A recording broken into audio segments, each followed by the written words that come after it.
Bismillahirrahmanirrahim. Assalamualaikum warahmatullahi wabarakatuh. Bertemu lagi dengan aku dan juga J di channel kami WRWJ untuk menyambung bahagian yang kedua, explore kami ke rumah Mona Fendi, di mana tempat berlakunya kes pembunuhan yang cukup tragis, yang mana pada bahagian pertama telah pun rilis pada yang sebelumnya, dan pada waktu ni pukul 11.59 malam. Kita layan intro dulu.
Okey, nampaknya kami baru saja sampai ke rumah yang kita tuju, dan kita akan cuba untuk bawa korang untuk tengok semula. Kalau pada vlog yang sebelumnya kita dah tengok pada bahagian siang macam mana keadaan sekeliling dan juga dalam kediaman ni. Untuk pada bahagian malam ni pun kita akan bawa korang untuk sekali lagi pusing dan tengok secara dekat keadaan tempat ini pada waktu malam. Dan sekarang waktu pukul 12.23 tengah malam. Okey, kami sekarang berada di bahagian luar, di pintu masuk dia ni. Okey, pintu masuk rumah ni. Inilah keadaan suasana pada waktu malam di tempat ni. Okey, kalau korang dapat tengok, memang totally gelap, tak ada cahaya, dan dikelilingi oleh hutan dan juga semak di kelilingnya. Kita akan masuk dan kita akan cuba bawakan semula korang untuk sama seperti pada bahagian yang pertama. Waktu siang kita akan masuk ke setiap bilik mengikut turutan yang sama juga macam pada vlog kita pada bahagian yang pertama. Okay, ini adalah bahagian pintu masuk, dan macam yang korang dapat saksikan pada bahagian yang pertama, rumah ni tidak mempunyai sebarang tingkap. Bahagian tingkap tak ada dan bahagian bumbung pun tak ada. Okay. Sebelah tepi kanan ni ada sebuah bilik yang dah pun ditutupi pintu masuk ni oleh pokok ni. Okay. Ni bilik di bahagian sebelah kiri.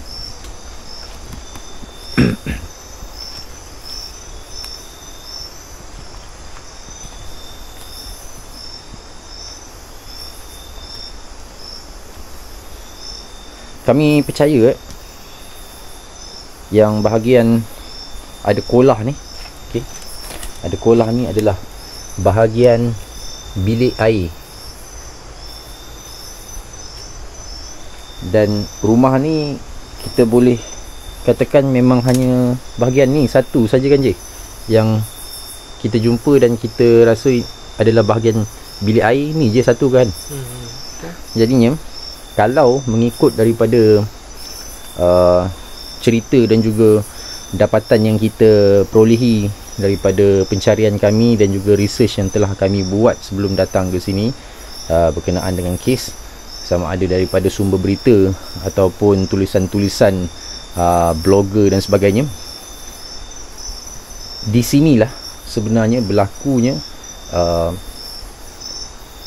upacara yang dikatakan berlaku pada malam terjadinya kes pembunuhan ke atas Datuk Mazlan Idris, yang mana beliau diminta untuk melakukan upacara mandi bunga dengan janji ataupun kepercayaan boleh mengukuhkan kedudukan politik beliau, dan juga dengan upacara tersebut mampu untuk menggandakan duit yang dimiliki oleh beliau. Okey, di sinilah tempatnya, dan tidak salah untuk aku katakan bahawa di sinilah juga berlakunya pembunuhan tersebut, di bahagian ini. Okey, kalau korang dapat saksikan, ni bahagian atasnya tak ada bumbung, dah dipenuhi dengan pokok-pokok. Ni ada satu kolah. Di sini ada satu macam mungkin di sini bahagian tempat mandi. Di sinilah berlakunya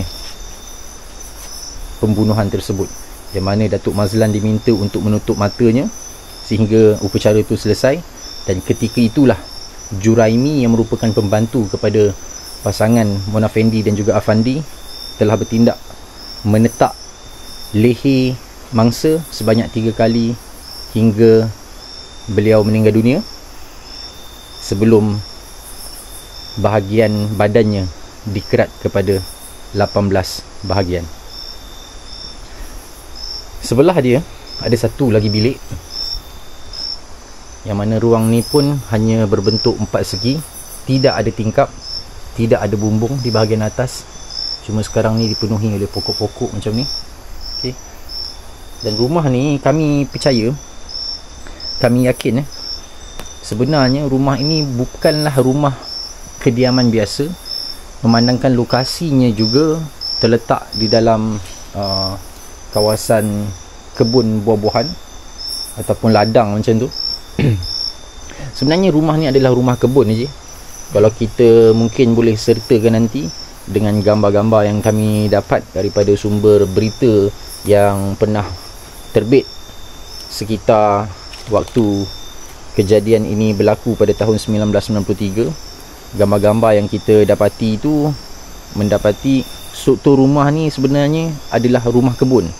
Sebab tu tak dibina tingkap, mungkin tujuannya lebih kepada untuk kediaman ataupun tempat menyimpan barang-barang seperti baja, kelengkapan pertanian dan seumpamanya. Okey, Kalau tadi di sana tu adalah bahagian bilik air yang kita percaya tempat berlakunya pembunuhan tersebut. Sekarang ni kita akan masuk di bahagian bilik yang paling besar di kediaman ini. Okey, J. Bismillah. Baik-baik, tepi dinding bilik ni ada paku kan. Dan di bahagian bilik inilah yang paling besar pokok yang tumbuh di sini. Okey. Kalau korang dapat tengok ni saiz J dan juga saiz pokok ni, baru korang dapat gambaran saiz pokok ni lah dalam ruang bilik yang paling besar di sini.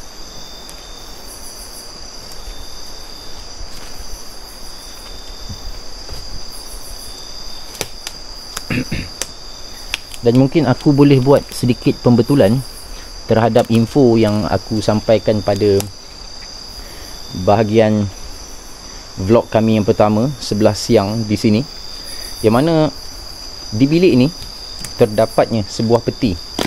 Kami akan sertakan sekali lagi gambar yang kami dapat daripada carian kami. Ini petinya. Okey. Ini petinya. Peti besi.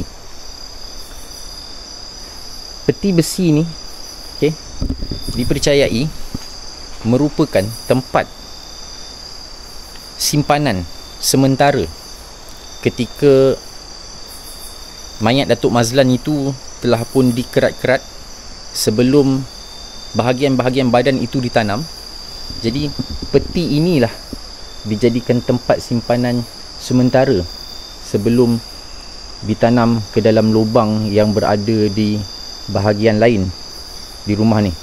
Inilah besinya, dan memang dalam sumber berita yang kami dapat pun, keratan berita menunjukkan peti ini dijadikan sebagai tempat simpanan bahagian-bahagian tubuh mangsa, iaitu Datuk Mazlan Idris sebelum ia ditanam di dalam lubang di belakang. Okey, sebelah ni dah dinding. Tapi dinding di bahagian ini agak tinggi nak dibandingkan dengan bahagian-bahagian lain dalam rumah ni. Dan aku boleh katakan juga daripada yang kita perolehi, kita dapat tahu sebenarnya rumah ni waktu kejadian pun memang belum siap sepenuhnya, masih dalam proses pembinaan. Walaupun pada asalnya juga aku nak betulkan, sebenarnya daripada gambar yang kami jumpa setelah melakukan explore kami pada bahagian siang, ada dapatan yang baru kami jumpa. Sebenarnya rumah ni ada struktur bumbung pada asalnya. Okey, ada struktur bumbung, tapi tanpa diketahui punca, setelah berlakunya kejadian pembunuhan di sini, bumbung ni dah tak ada sampailah ke hari ni. Okey, kalau korang dapat tengok atas ni memang lapang, tak ada apa-apa. Okey, jadi kita akan keluar balik. Ini bahagian tengah rumah ni, kediaman ni. Sini pun pokok besar. Sana tadi pintu masuk daripada bahagian depan.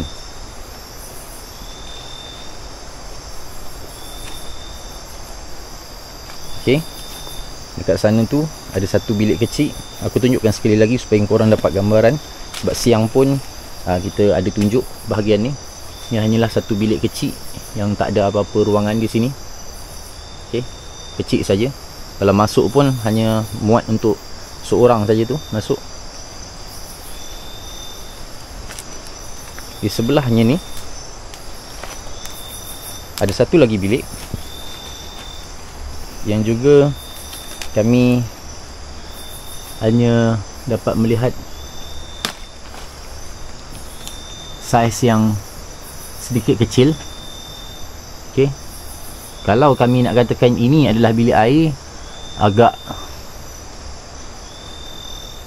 kurang tepat nak dibandingkan dengan bilik yang aku katakan tadi ada kolam atau kolah di dalamnya. Dan di sebelah ni adalah pintu keluar ke bahagian luar di bahagian tepi rumah. Okey je. Tu.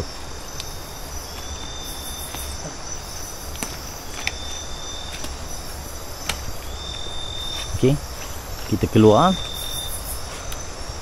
Ini struktur di bahagian tepi. Aku tunjukkan.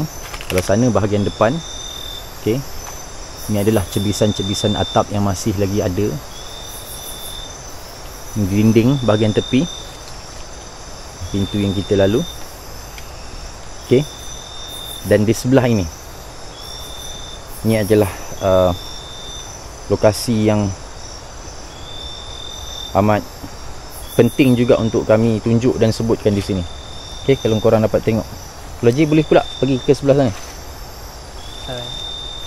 Boleh. Bismillah.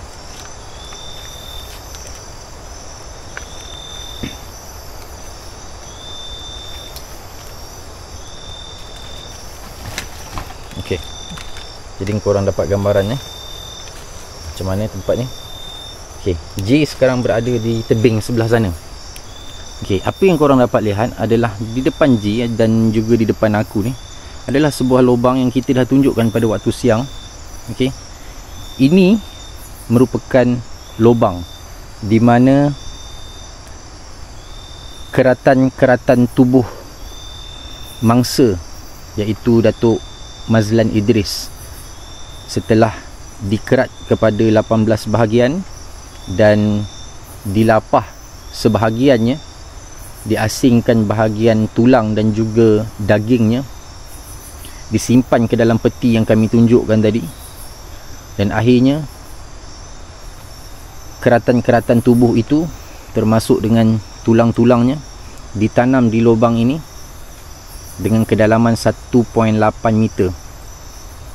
Dan di sinilah polis telah dibawa oleh Juraimi menunjukkan bahawa inilah lokasi di mana beliau dan juga pasangan bomoh Mona Fendi serta suaminya Afandi menguburkan jasad dan juga mayat mangsa yang telah dibunuh oleh mereka bertiga.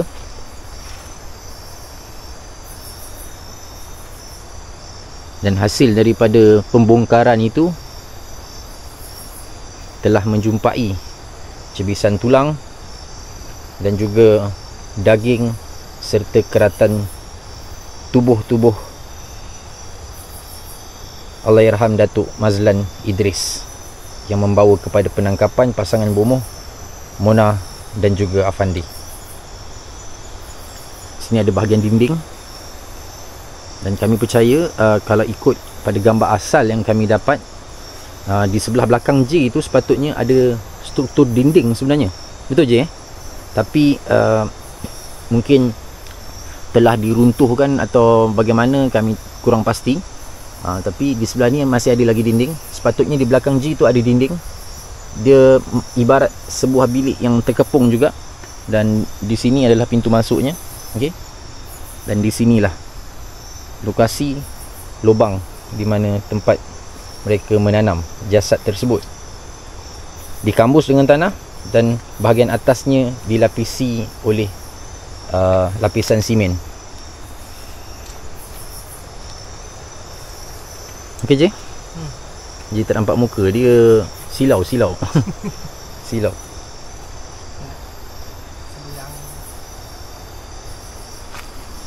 Okey, jom. Lompat.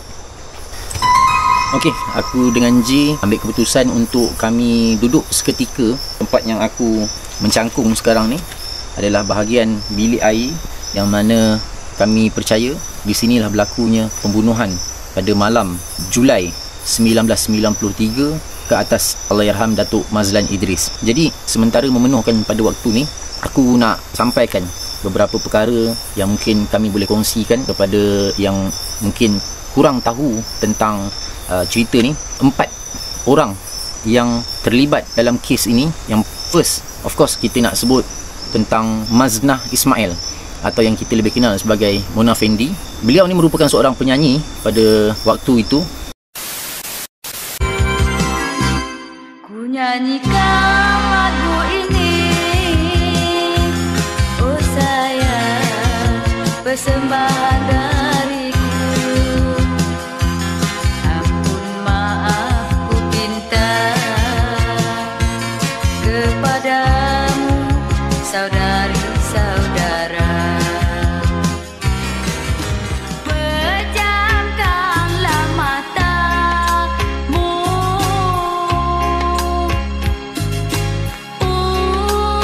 usahkah menangis, usahkah merajuk anakku, tidurlah sayang.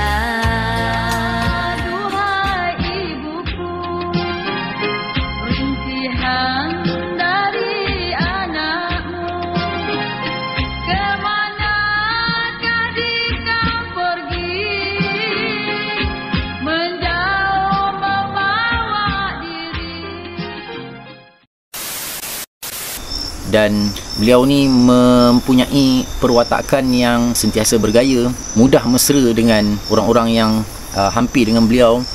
Dan mungkin disebabkan kerjaya beliau sebagai penyanyi itu, setelah menghasilkan beberapa album, beliau dapati kerjaya sebagai seorang penyanyi itu agak tidak memberangsangkan, maka beliau telah mengambil keputusan untuk beralih kepada apa yang beliau buat sewaktu kes ini berlaku, iaitu membantu suami beliau sebagai pengamal perubatan alternatif atau perubatan tradisional.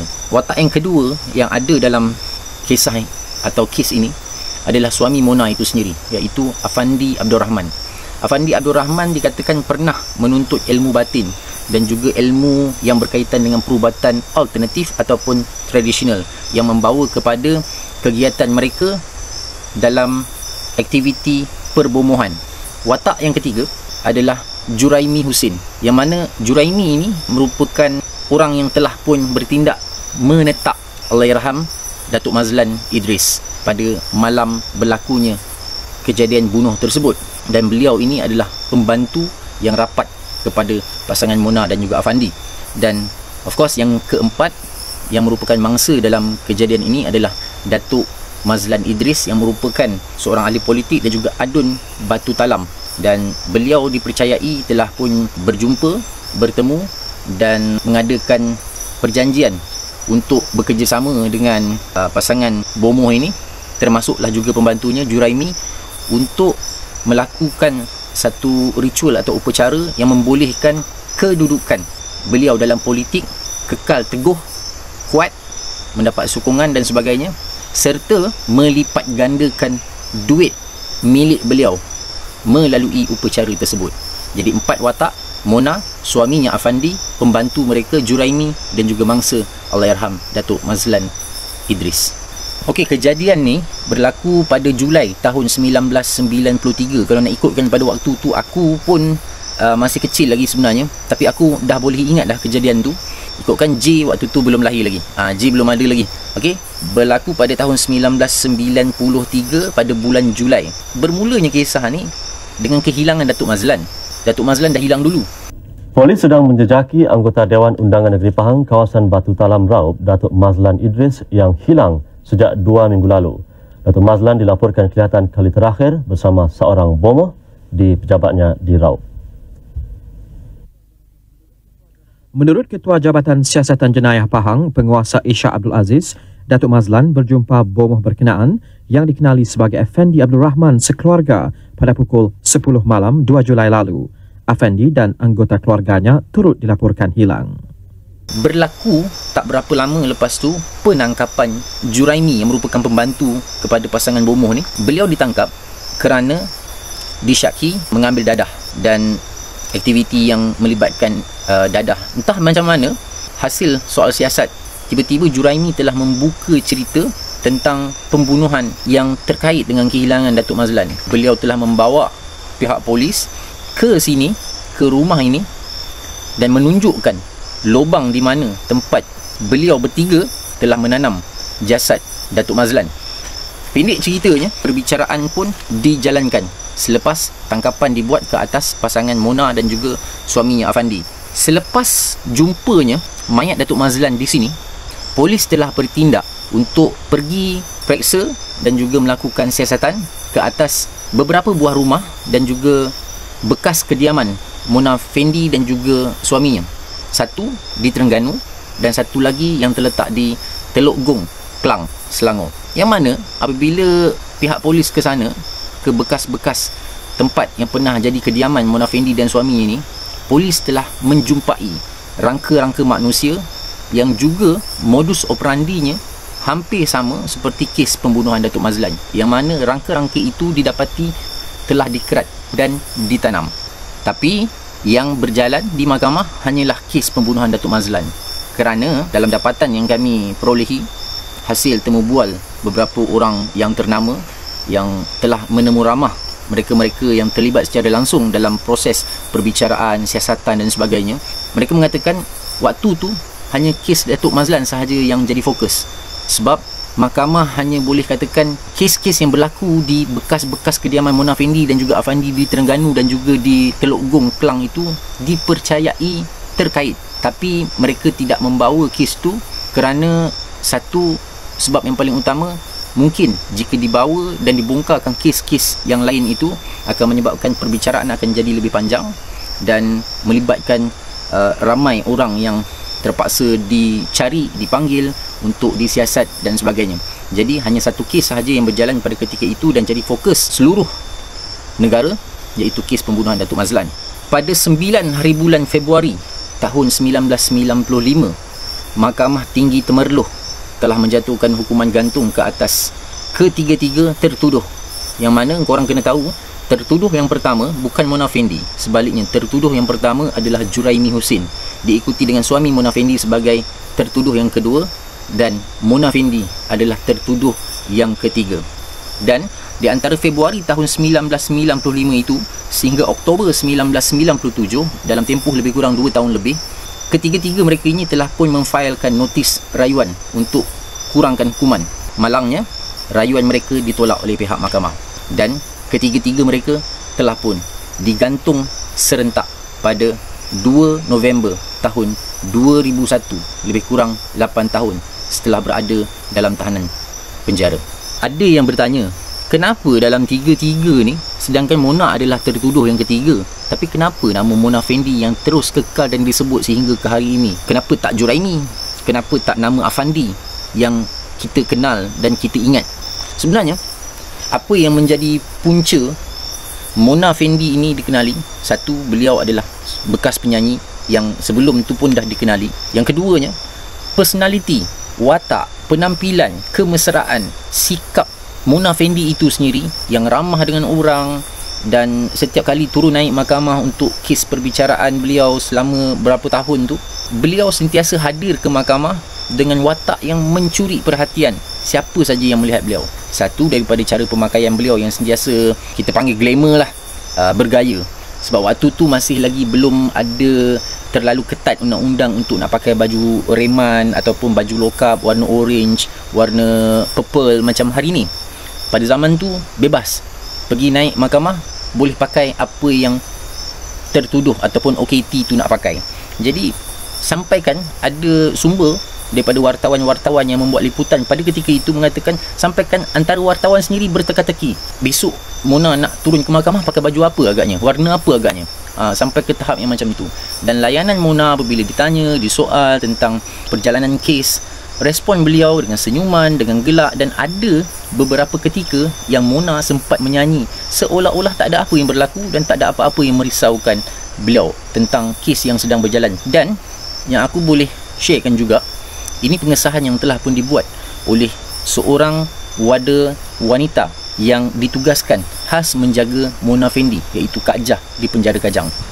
Yang mana ikut perkongsian daripada Kak Jah, beliau mengatakan pada awalnya beliau merasa agak kecut, takut ataupun gerun dengan cerita-cerita yang didengar pada waktu tu.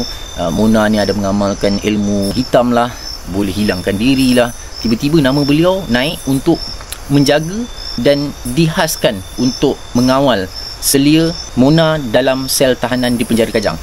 Jadi sepanjang tempoh pengenalan tu, akhirnya Kak Jah mendapati Mona ni adalah seorang yang cukup mesra, akrab, mudah berborak, mesra bila berborak. Dan sepanjang tempoh beliau menjaga Mona Fendi ni, beliau mengatakan tidak ada sekali pun keluar daripada mulut Mona memburukkan orang, mengaibkan orang, dan itulah Mona Fendi.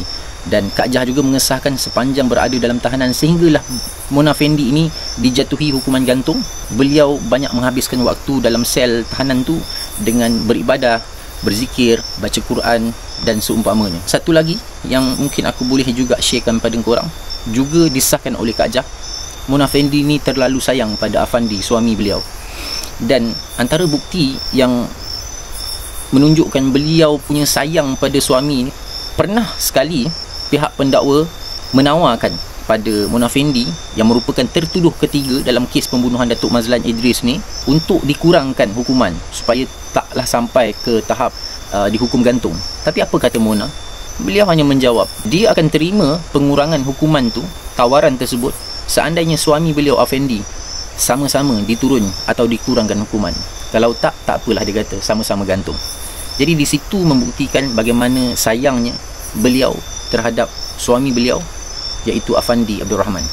Rasanya dah lama juga aku duduk berlatar belakangkan tempat kejadian kes bunuh ni. Tapi setakat waktu ni alhamdulillah tak ada apa-apa lagi yang pelik ataupun membuatkan bulu roma kami berdua naik ke atau seumpamanya. Yang terakhir aku mungkin nak sharekan pada korang, pengajaran apa yang kita dapat daripada kes Mona ini. Akibat taksub, terlalu yakin dan percaya terhadap benda-benda yang tidak kena pada akal, membuatkan manusia itu bertindak sehingga tindakan itu memakan diri. Inilah yang berlaku. Bukan tujuan untuk nak mengaibkan, tapi kita berkongsi dan cerita semula sebagai satu bentuk pengajaran yang boleh kita ambil iktibar supaya hal yang serupa tidak berlaku pada masa yang akan datang. Inilah yang berlaku pada Datuk Mazlan akibat memikirkan kedudukan politik beliau, inginkan wang yang lebih banyak pada ketika itu, sehingganya percaya terhadap janji-janji yang sebagai seorang yang waras sepatutnya tak diterima akal.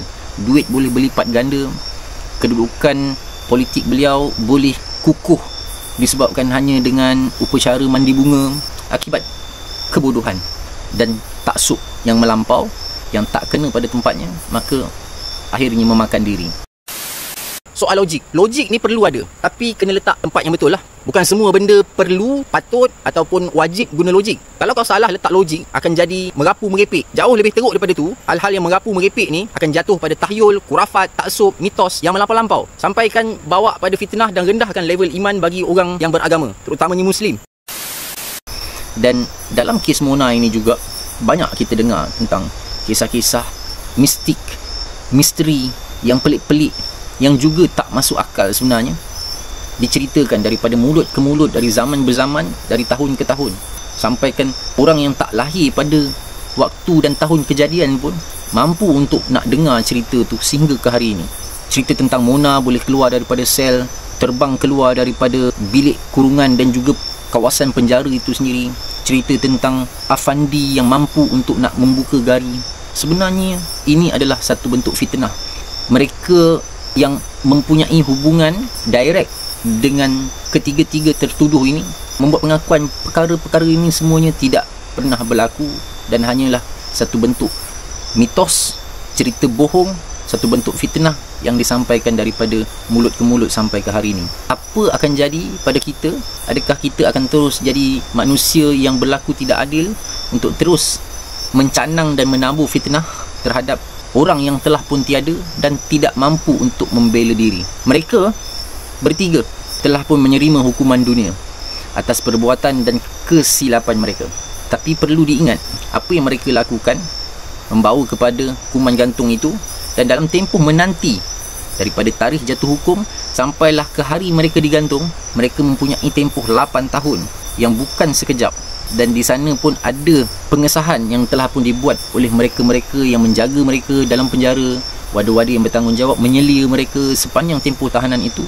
Dah pun menceritakan tentang bagaimana perilaku mereka, bagaimana aktiviti mereka dalam penjara, ibadah mereka. Siapalah kita untuk nak judge atau menghukum mereka? Ya, silap itu tetap silap. Namun, adakah kita tahu taubat mereka telah diangkat? Kita bagaimana? Adakah kita terus untuk nak menuding jari, menampakkan sisi buruk dan gelap serta hitamnya mereka bertiga yang telah melakukan pembunuhan kejam tersebut? Atau kita ambil pengajaran dan pandang sesuatu yang putih, positif daripada kejadian ini? Sama-samalah sebagai seorang yang mempunyai kepercayaan, seseorang yang mempunyai akal yang Allah berikan, untuk sama-sama tepuk dada, fikir diri kita yang belum tahu di mana hujungnya dan kesudahan kita. Itu saja yang mungkin aku boleh kongsikan pada kali ini, dan sehingga habis perkongsian aku di sini pun aku tak merasakan apa-apa yang pelik. Dan jika ada mereka yang hadir ke lokasi ini dengan cerita mereka, ya, itu cerita mereka, tapi bukan cerita kami. Kita akan akhirkan vlog ini sebentar saja lagi. Okey, nampaknya untuk eksplorasi kami bahagian yang kedua dan terakhir di rumah kediaman Mona Fendi ni berakhir sampai di sini saja dahulu. Apapun, terima kasih pada semua yang menonton. Apa yang baik itu kita ambil sama-sama sebagai manfaat dan jadikan pengajaran. Apa yang kurang dan mungkin tersilap penyampaian, aku mohon maaf. Anda kata dalam siri vlog bahagian pertama dan kedua ini ada apa-apa kekurangan dalam penyampaian kami pada korang. Kita jumpa lagi pada vlog dan juga video kami yang akan datang. Jangan lupa subscribe. Akhir kata, Assalamualaikum warahmatullahi wabarakatuh.